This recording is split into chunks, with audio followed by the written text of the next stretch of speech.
From actor to producer and now a film director. Hindi biro ang latest role na hinarap ni Alden Richards para sa pelikulang Out of Order. Kinailangan pa niyang mag-immerse sa loob ng korte. Makichika kay Nelson Canlas.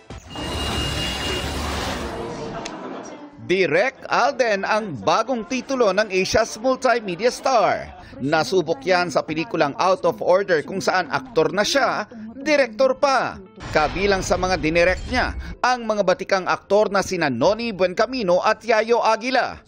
Gayon din sina Heaven Peralejo, Joyce Ching, Andrea del Rosario at Soliman Cruz. Kasama rin si GMA Films President Attorney Annette Coson Valdez na may special role. Immerse kami. I went to the QC Hall of Justice to sit down, actually see litigations happening every day for 1 week. And then we got lawyers na writer. Lawyers by profession pero nagsusulat. Aminado si Alden na napuno ng challenges ang kanyang first directorial job. Hirap siya, Sir Nelson. I think the most challenging part of being a director is making your actors believe in you. Since this is my debut as a director, binuhat nila ako lahat, nagbuhatan kami lahat dito sa pelikula.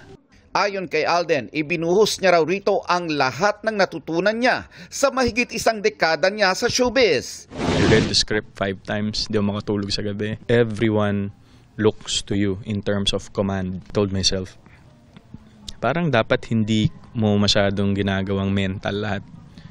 Just go with it. Teka muna, nagamit mo ba yung pagiging OC mo? Super. Ultimo sa smallest detail ng art, ng production design, hindi nakatilt ng maayos yung tasa, may blind statue na may hawak na weighing scale, hindi pantay yung weighing scale. Sa special screening ng pelikula kagabi, dumalo si Sparkle First Vice President Joy Marcelo. Ang ilang kaibigan ni Alden tulad nina Barbie Fortesa, Betong Sumaya at Matt Lozano. Wish ni Alden na magising ng Out of Order ang damdamin ng mga makakapanood nito. May favorite quote ako lately na justice is not blind but it's being blinded by people in power, by whoever that can blind justice. Nelson Canlas, updated sa Showbiz Happenings.